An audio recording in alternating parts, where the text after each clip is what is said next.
शिवलिंग की उत्पत्ति कैसे हुई, इसके उत्तर में महाभारत शास्त्र प्रमाण प्रस्तुत कर रहा हूँ। ओम श्री गुरुवे नमः। ओम श्री गणेशाय नमः।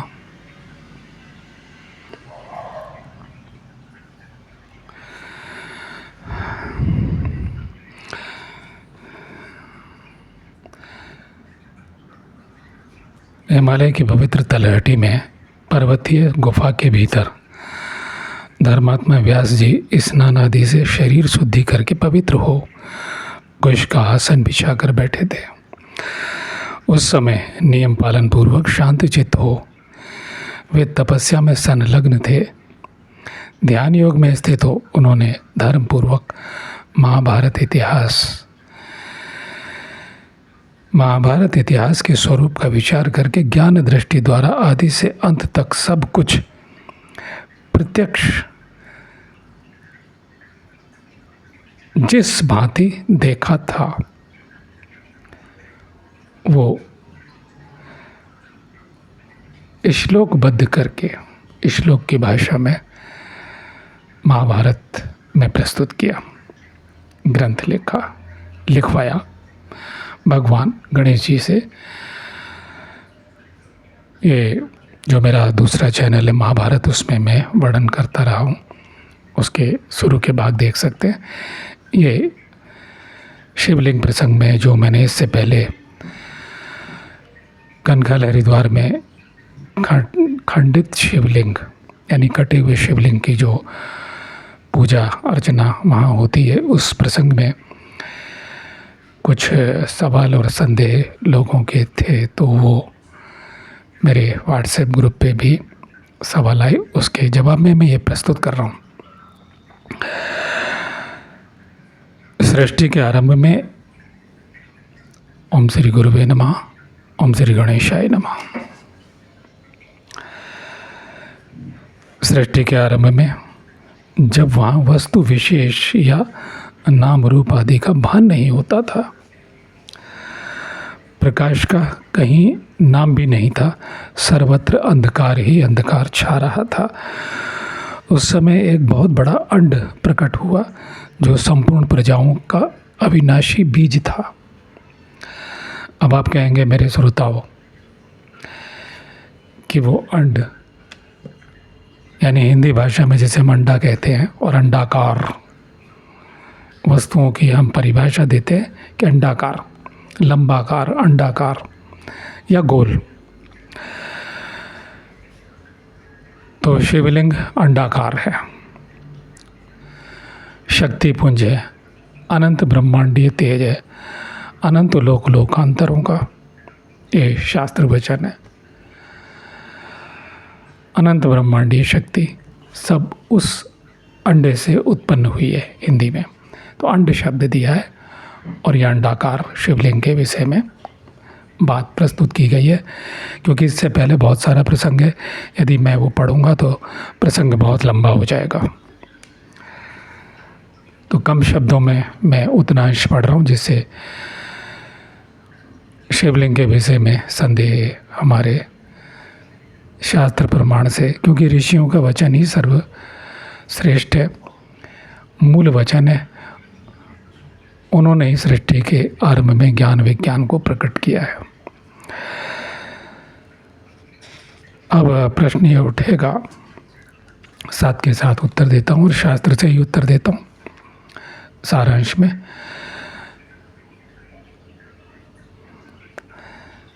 कि शास्त्र कहता है सृष्टि के प्रारंभ में जब वहाँ वस्तु विशेष या नाम रूप आदि का भान नहीं होता था, न नाम था न कोई रूप था, अंधकार ही अंधकार था, चारों ओर अंधकार छा रहा था। उस समय एक बहुत बड़ा अंड प्रकट हुआ जो संपूर्ण प्रजाओं का अविनाशी बीज है, यानी समस्त जगत की अनंत ब्रह्मांड की उत्पत्ति उसका बीज है, वो मूल कारण है। तो वो अंधकार कहाँ से आया? न नाम है न रूप है, तो अंधकार कैसे था? प्रकाश है। अभी तक हम पढ़ते आए हैं, सुनते हैं, प्रकाश है तो अंधकार है। इसके लिए शास्त्र फिर कहता है, इसके लिए कहा है कि वो अंधकार भी कहाँ से था, इसके लिए क्या करना है, वो अंधकार भी कहाँ से था, क्यों था। तो इसके लिए शास्त्र कहता है, इसके लिए तपस्या है, साधना है, योग विद्या या तंत्र विद्या। तंत्र विद्या अर्थात महाविद्या तंत्र, ब्रह्मांडीय तंत्र। हम बाहर से आरंभ करते हैं। महाविद्या तंत्र यानी योग माया तंत्र, वो कोई भी रूप है, असली काली, तारा, षोडशी आदि महाविद्या, परम विद्या, शक्ति, दुर्गा, जो भी आप कहें, और उसके साकार से जहाँ से उनकी भी उत्पत्ति हुई है वही अंड है, वही शिवलिंग है।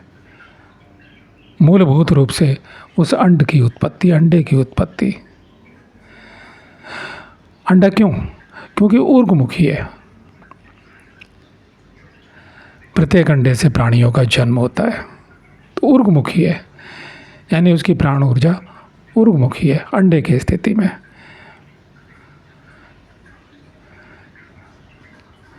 तो ऊर्ध्वाकार है, बिल्कुल गोल नहीं होता। और आपने अधिकांश अंडे देखे होंगे, सूक्ष्म कीटाणु भी उसी प्रकार के होते हैं। जो अंडे अदृश्य जगत में स्थित हैं, वायुमंडल में स्थित हैं, और जो माइक्रोस्कोप से देखे जाते हैं, इन सबका वर्णन है शास्त्र में। ऐसे जीवाणुओं का जो दिखते नहीं है और प्रजनन कर रहे हैं, रोगाणुओं का वर्णन है। सती शुक्ला प्रसंग में है और कई प्रसंगों में है। इंद्र और सती शुक्ला का जो संवाद है उसमें है। तो ऐसे ऐसे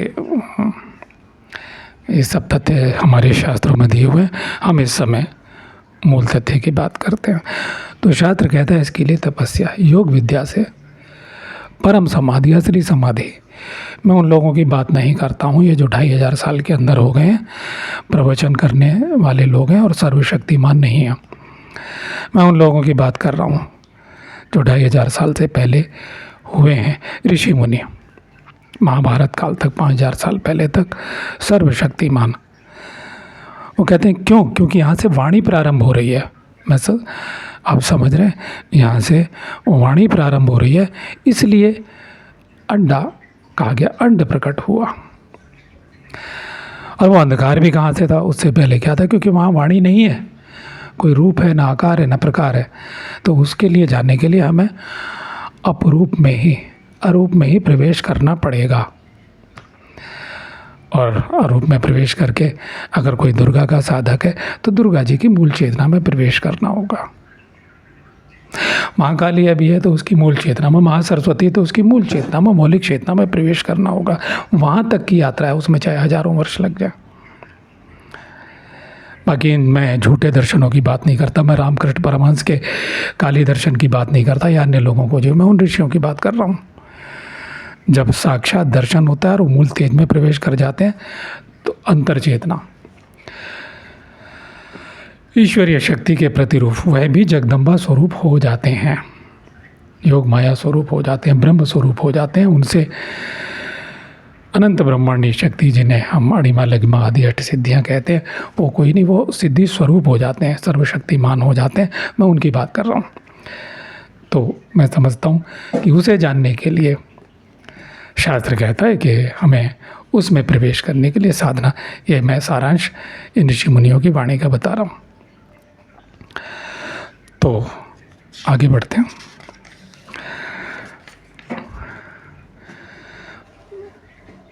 ब्रह्मकल्प आदि में उसी प्रकार एक दिव्य अंड को 4 प्रकार के प्राणी समुदाय का कारण कहा जाता है, जिसमें सत्य स्वरूप ज्योतिर्मय सनातन ब्रह्म अंतर्यामी रूप से प्रविष्ट हुआ है, ऐसा श्रुति वर्णन करती है। यह श्रुति की बात अर्थात जैसा देखा अपने शिष्य को सुनाया, शिष्य ने आगे बढ़ाया, वो श्रुति है। यह ब्रह्म अद्भुत, अचिंत्य, सर्वत्र समान रूप से व्याप्त, अव्यक्त, सूक्ष्म कारण स्वरूप एवं अनिवर्चनीय है, और जो कुछ सत असत रूप में उपलब्ध होता है सब वही है। उस अंड से ही प्रथम देहधारी प्रजापालक प्रभु, देवगुरु, पितामह ब्रह्मा तथा रुद्र, मनु, प्रजापति, परमेष्ठी, प्रचेताओं के पुत्र दक्ष और दक्ष के साथ पुत्र क्रोध, तम, दम, विकृत, अंगिरा, करदम और अश्व प्रकट हुए। तत्पश्चात 21 प्रजापति, मरीचि आदि 7 ऋषि और 14 मनु पैदा हुए, जिन्हें मत्स्य कूर्मादि अवतारों के रूप में सभी ऋषि मुनि जानते हैं। वे अप्रमेय आत्मा, विष्णु रूप पुरुष, उनकी विभूति रूप विश्वदेव, आदित्य, वसु एवं अश्विनी कुमार आदि भी प्रकट हुए। तदंतर यक्ष, साध्य, पिशाच, गुह्यक और पितर, तत्वज्ञानी एवं तत्वज्ञानी, सदाचरण परायण, साधु, शिरोमणि, ब्रह्म ऋषिगण प्रकट हुए। इसी प्रकार बहुत से राज ऋषियों का प्रादुर्भाव हुआ, जो कि सब के सब शौर्य आदि सद्गुणों से संपन्न थे। क्रमशः उसी ब्रह्मांड से जल, क्रमशः उसी ब्रह्मांड से, यानी ब्रह्म का अंडा है, वो ब्रह्म स्वरूप है, साकार। अब तेज, यदि वह, हम उसे अंडा कह रहे हैं, चाहे वो शक्ति पुंज क्यों ना हो, वाष्पी रूप क्यों ना हो, स्थूल रूप क्यों ना हो, सूक्ष्म रूप से कल्पित क्यों ना हो, दृश्यमान जो हो रहा है वो क्यों ना हो, किसी भी रूप में है तो दृश्य में आ गया। तो इस प्रकार वो कहते हैं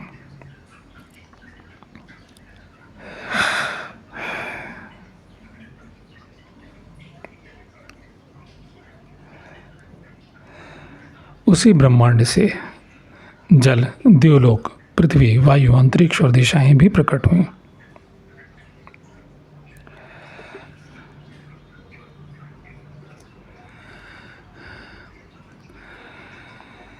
ब्रह्म ने स्वयं से स्वयं को उत्पन्न किया है, ऐसा ये श्लोकार्थ इधर है। क्योंकि कई श्लोकों का मैं सार बता रहा हूँ यहाँ पे, क्योंकि पढ़ते चले जाएंगे और मैं रोकूंगा। अब थोड़ा सा और बोल देता हूँ। संवत्सर, ऋतु, मास, पक्ष, दिन और रात्रि का प्राकट्य भी क्रमशः उसी से हुआ है। इसके सिवा और भी जो कुछ लोक में देखा सुना जाता है वह सब उसी अंड से उत्पन्न हुआ है। यह जो कुछ भी स्थावर जंगम जगत दृष्टिगोचर होता है वह सब प्रलय काल आने पर अपने कारण में विलीन हो जाता है। जैसे ऋतु आने पर उसके फल पुष्प आदि नाना प्रकार के चिन्ह प्रकट होते हैं, ऋतु बीत जाने पर वे सब समाप्त हो जाते हैं, उसी प्रकार कल्प के आरंभ होने पर पूर्ववत वे पदार्थ दृष्टिगोचर होने लगते हैं और कल्प के अंत में उनका लय हो जाता है।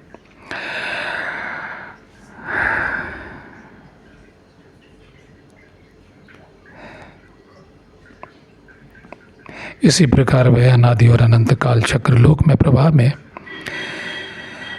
प्रवाह रूप से नित्य घूमता रहता है। इसी में प्राणियों की उत्पत्ति और संहार हुआ करते हैं। इसका कभी उद्भव और विनाश नहीं होता। देवताओं की सृष्टि संक्षेप में 33,000, 3300 और 33 लक्षित होती है पूर्व काल में, और ये बहुत ज़्यादा वंशावली। और ये 3 प्रकार के प्राणी कैसे कैसे, यानी पृथ्वी के नीचे, पृथ्वी के ऊपर, अनंत लोकांतरों की इसमें बात कही गई है। ये कह के छोड़ दिया, जितना वर्णन हो सकता है उतना सारा वर्णन किया गया है। लेकिन संपूर्ण प्रकार से एक अणु, एक कीटाणु को और उसकी प्रजनन क्षमता को, उनके विनाश को, उनके स्वभाव को, सबका वर्णन है। एक कीट पर भी प्रकृति कैसे उत्पन्न हुई, सब कुछ, लताएं, बेल आदि, ये सब जो मेरा दूसरा चैनल है उस पर आप देख सकते हैं, सुन सकते हैं। तो अब हम आते हैं प्रश्न पर, और अब मैं शास्त्र रोकता हूँ क्योंकि उसमें लंबा वर्णन है और वो दूसरे क्रम में दूसरे चैनल पे देखा जा सकता है। प्रश्न आए थे कि खंडित शिवलिंग, हमारा शास्त्र खंडित शिवलिंग हो, कोई मूर्ति हो, उसको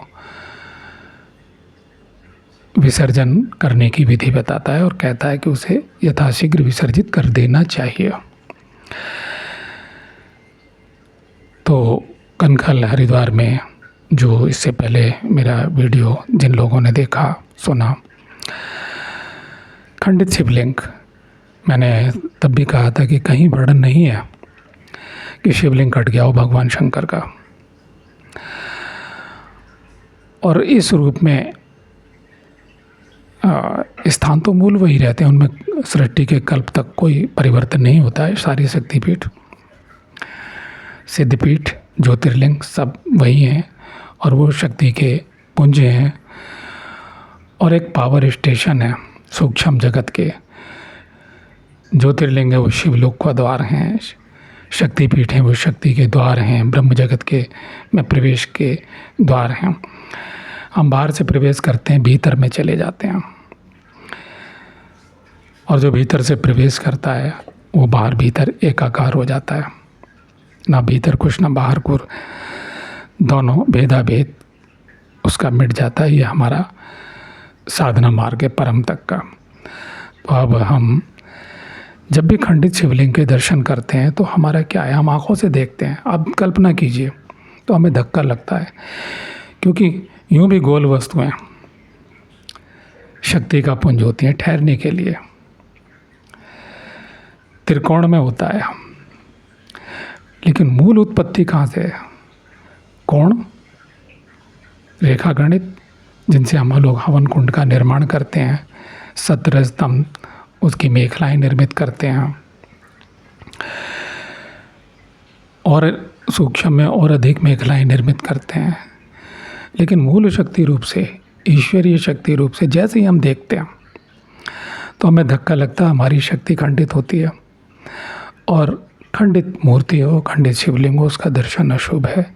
लेकिन वहाँ खुलेआम आप देख सकते हैं, और मंदिर कमेटी के अधिकारियों को ध्यान देना चाहिए। मुझे ऐसा लगता है, ये मेरे निजी विचार हैं, मैं जहाँ जहाँ गया हूँ, जहाँ जहाँ मैंने इस तरह की चीज़ें देखी हैं मैंने, तो वहाँ क्या है, मैं शास्त्र वचन कह रहा हूँ। अगर शास्त्र विसर्जित करने की बात कर रहा है तो वहाँ दक्ष प्रजापति के मंदिर में, कनखल हरिद्वार में, जो भारत का यानी पूरे देश का या पृथ्वी का प्रथम शक्तिपीठ है, तो वहाँ बाद वाले लोगों ने वो खंडित शिवलिंग किसी एक की, जो उस टाइम, आज कोई प्रधान है मंदिर का, उसके अंडर में सारे लोग हैं। मंदिरों में यही होता है, एक कमेटी होती है और वो निर्णय करते हैं।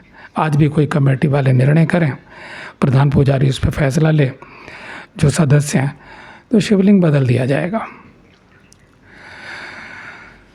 तो बुद्ध स्थान सिद्ध है, और दूसरा आ जाएगा, वो जागृत हो जाएगा। इसी प्रकार मैंने महाकालेश्वर या कोई भी ज्योतिर्लिंग, किसी भी ज्योतिर्लिंग पर, और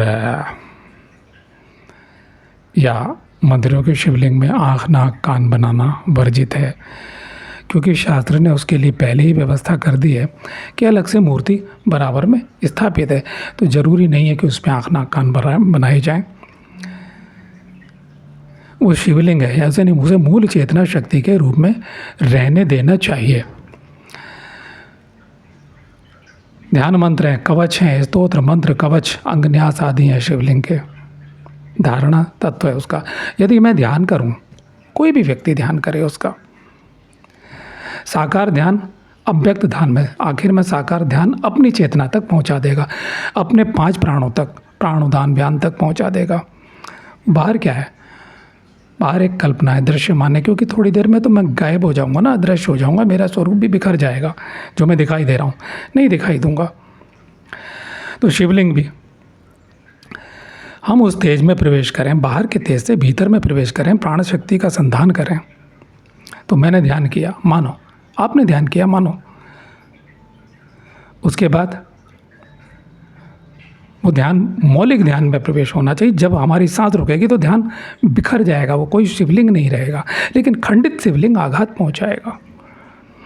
शिवलिंग पर धतूरे, आप ही के शिवलिंग पे कांटे चुभाए जाएं धतूरे के, आपके लिंग पर कांटे चुभाए जाएं धतूरे के, तो शास्त्र विधान है जो घेरा है, जो देवी की योनि है, उसके बाहर हमें वो धतूरा या आग धतूरा जो कुछ, आप यूँ करके, मैंने वो बताया हुआ, उस पर वीडियो पुष्कर जी से मैं बना चुका हूँ, तो अब दोबारा पुनरावृत्ति नहीं करता, केवल इशारा मात्र दोबारा से करता हूँ कि वो घेरे के बाहर योनि का जो घेरा है देवी की, वो शिव शक्ति का प्रतीक है और पूर्ण चैतन्य अंडाकार रूप में रहेगा। तो वो शक्ति का पुंज है, योग साधना की ओर ले जाएगा, तंत्र साधना की परम अवस्था की ओर ले जाएगा, जहाँ सब अपने मूल कारण में प्रवेश करके सर्वशक्तिमान ईश्वर में मिल करके सर्वशक्तिमान हो जाएंगे। ओम तत्सत, यही मार्ग है, ऐसा ऋषियों की वाणी है। ओम तत्सत।